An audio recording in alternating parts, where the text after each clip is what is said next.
Okay, we're going to take a quick look at gems and jewels and kind of the types that exist and how you work with them, what they do. So I'm going to open up this trunk where I keep a lot of mine, and we'll see right off the bat I have some sorted into different bags. We'll look at it in a minute. This is actually just something I do that makes it a little bit easier to keep track of everything. So when I have a bunch of gems in there, I can just sort out by my fragments, pull all my fragments in a bag, keep those for things like fishing lures, turning into glass. That's what the fragments do. You can turn them into gemstones as well. You can fuse them together, but the truth is they're worth more. It takes 400 fragments to make a single gemstone, and they're worth more as fragments than that whole gemstone would be. So I don't usually end up fusing them. The next real basic category is the uncut gemstones, the unrefined ones. Once I've sorted all my fragments, which are also unrefined, I can sort down to unrefined and just get all the amethyst, citron, diamond, emerald, garnet, onyx, ruby, and sapphire.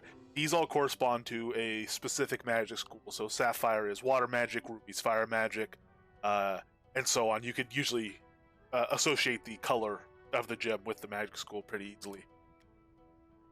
But if not, we'll be looking a little more at their associations in a minute. So these you can refine into proper gemstones. So for instance, this amethyst, the purple one you see right there at the top, that will turn into a Lunaism Gem for moon magic attunement. The recipe for that is pretty basic. And all the gems follow the same formula. So if you look at the Lunaism Gem, it's going to take 1 amethyst and 10 mandrake root.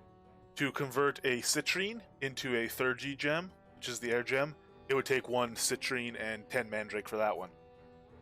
So pretty straightforward. And so these unrefined gemstones you could refine into attunement gems to use. You can also turn them into warting gems to use. So for instance, the citrine fragment, if I put it on the table with, instead of 10 mandrake, I put it on there with 10 serpent scales.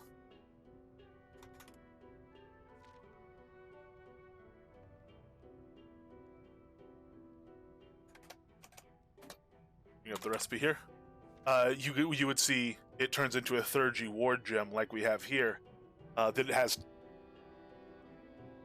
plus 20 air resistance and minus 5 air attunement. It's listed in the tooltip as 0 to 5 air attunement. That's a display bug. Once you socket it in, it'll be minus 5 air attunement.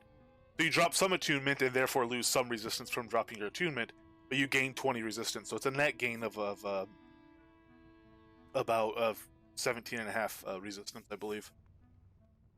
And though these are the only warding gems that exist, is these basic warding gems. There are also Warting Jewels that exist, and they are plus 15 resistance, minus 5 attunement for the basic Warting Jewels. And something we've not looked at is Chaos Jewels. So there's Chaos Ward Jewels, there's Chaos Attunement Jewels, and those are actually, and there's also Imbued Chaos Jewels. We'll look at Imbued in a moment. Those are actually formed out of obsidian chips.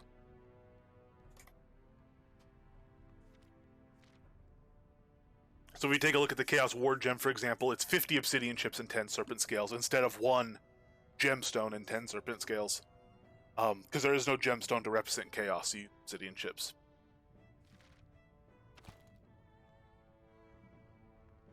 And then, and that's all the craftable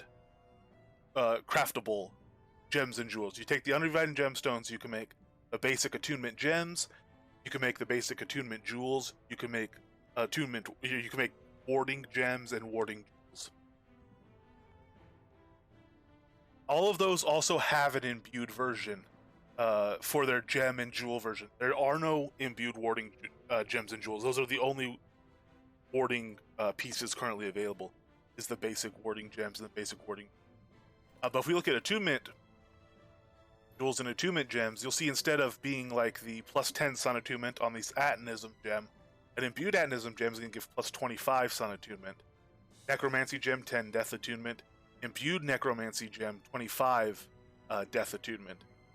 And it's a similar situation with the jewels. Regular Sorcery Jewel is going to give us 5 fire attunement. Imbued Sorcery Jewel gives us 12 fire attunement. So these imbued versions are more powerful. Because of that, they are more costly to make. So if we bring up the recipe book again. Look at the Imbued Atnism Gem, for example. It takes one refined gem, so it takes one Atnism Gem, 20 Black Pearl, and 1 Ancient Essence, and this will make a single Imbued Gem. And this recipe is similar for the other schools of magic. So one Amethyst, or actually one Lunaism Gem, will make, with 20 Pearls and 1 Ancient Essence, will make a Imbued Lunaism Gem, and it'll have 25 attunement for that school of magic, for magic.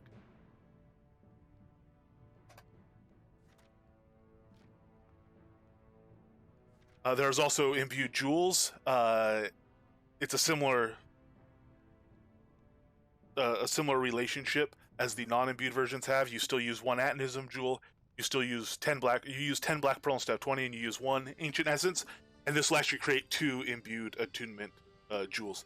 All the jewel recipes create 2 jewels out of 1 gem. All the gem recipes create 1 gem out of 1 input gem.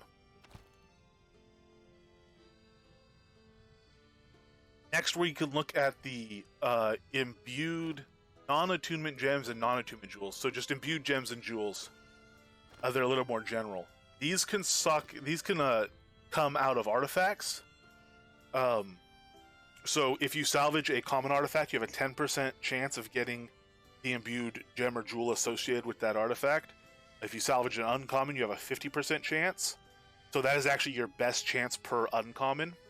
If you salvaged, it would take on average 5 commons to get 1 jewel, or if you turn that to uncommons, it would take on average 4 commons worth to get 1 jewel out, because that uncommon has a 50% chance. Or it'd take on average, five commons has the same effect as 4 uncommons. To get 1 jewel out on average, it would take 10 commons, and only 8 commons worth of uncommons. It would only take 2 uncommons. A rare version has a 100% chance to drop the jewel, but it does take 4 uncommons to do it. So on an average, you'll get a lower yield that way. You'll get 2 jewels every time, or gems every time, out of a legendary artifact, and out of an epic artifact, you will get 3 every time. So uncommon is the most efficient if you're going to be salvaging in large numbers. Though, if you want to spend a little extra and get some insurance, the rare version does have a 100% chance to drop. So no risk of not getting one. In the example of this bladed combat imbued gem that we're looking at, this drops out of a 2-handed elf slaying sword, and it gives +10 ranged combat. Something like this Earth Summoner gem drops out of the Gaia's Heart off common, gives +20 Earth elemental power. All of the offhand objects for a magic school actually drop a +20 summoning gem. There's a bit of a theme there. Similarly to this bladed combat, this +10 bladed combat, there's a +10 bludgeon combat that drops out of the elemental mace, elemental slaying mace, and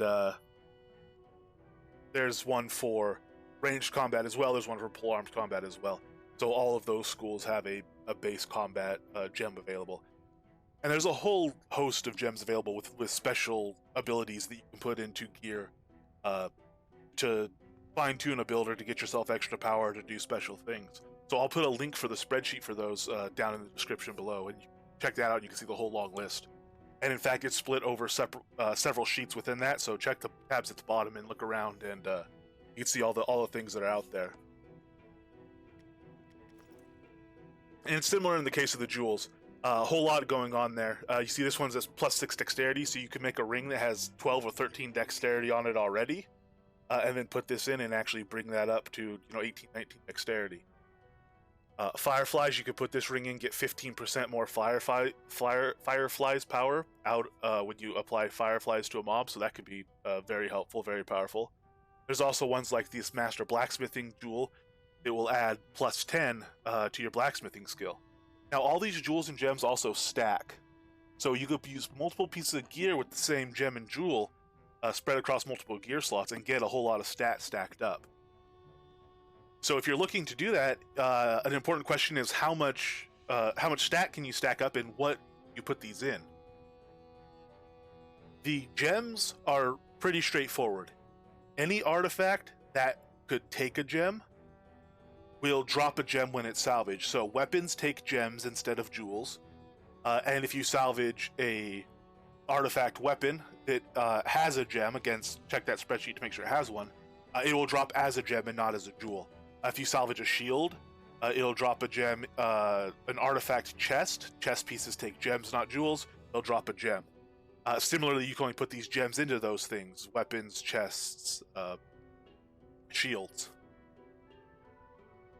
Jewels go into jewelry, so reasonably enough. So jewels can go into rings and necklaces, and all these imbued gems and jewels can go into rings and necklaces.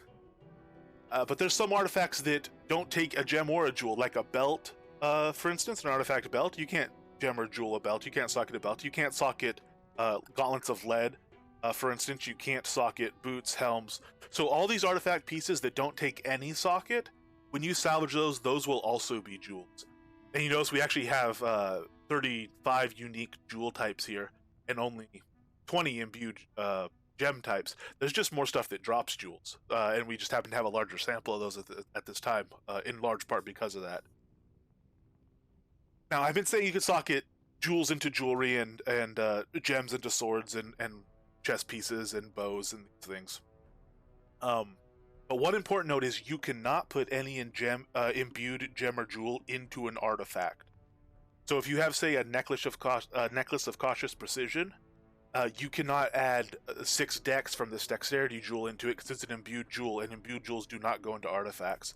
You could still put in a regular jewel, like a Third-G jewel to give air attunement, or a fire warding jewel to make yourself more resistant to fire attacks. But you cannot put any imbued gems or jewels into artifacts. It'd be just a bit too powerful being able to double down like that. But to socket them, you go about it exactly the same way as you do socketing normal artifacts. So if I have a socket, if I want to socket a chest piece, for instance, you'll see to socket a normal gem into a chest piece, I need the chest armor, I need a gem to socket, and I need 10 mandrake root. To do the imbued ones, it's very similar to that, but it does take a special imbued chest socket recipe.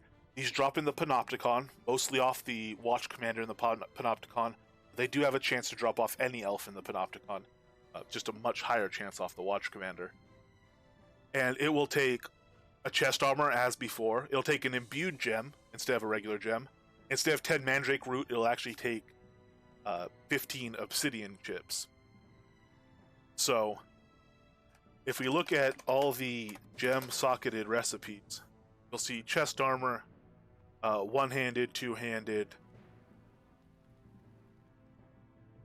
and jewelry as well. That search filter actually doesn't show. There we go. Imbued jewel, because it's not imbued gem socketed. So imbued jeweled socketed ring or amulet, and regular down below. Exact same thing. One crafted piece that you can socket in the case of imbued, or some NPC vendor pieces you can also socket. It's not necessarily just crafted ones, it's non-artifact ones. The imbued jewel and 4 obsidian chips, and then the regular is the piece you're going to socket, the jewel, and 5 mandrake.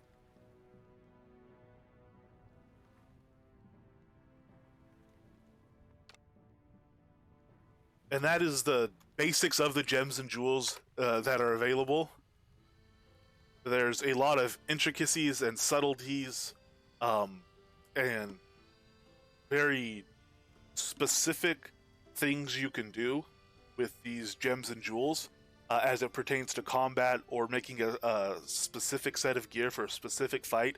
It really performs well at one task, really optimizes one task.